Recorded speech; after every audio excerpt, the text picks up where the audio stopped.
Labadiena, Mindaugas Šeplikas, esu Dvarakos bityne prie Nendrinių avilių. Turime rugpjūčio 25 dieną, darau rudeninę patikrą bitučių ir noriu šiandieną su jumis pasidalinti tokiu šių metų atradimu vienu su spiečiais. Čia buvo sugauti du nedideli spiečiukai. Tokie silpnučiai visai, sakyčiau, vieni iš silpniausių. Ir kadangi silpnas spiečius vienas žiemai nepasiruošia ir medaus jisai neprirenka, tai šiais metais aš pabandžiau padaryti dvimotininį startą spiečiams.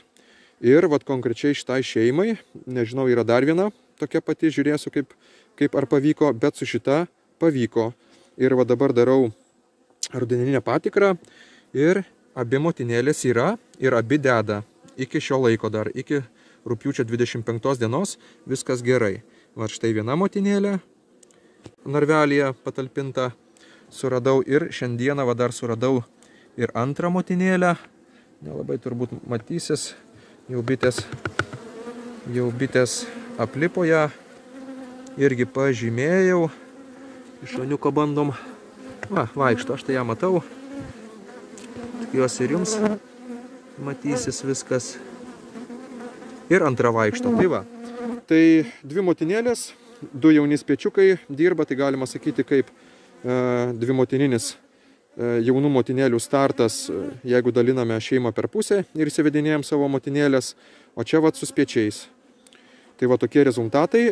Medaus yra, kiekviena motinėlė deda pridėjusi po 2 aukštus rėmelius perų. Štai pasižymėjau čia baltai rėmelius perų ir štai čia 2 rėmukai irgi perų. Tai iš viso 4 aukšti rėmukai perų. Tai sakyčiau visai neblogas rezultatas, gaunasi turbūt kaip paprasta viena stipri šeima.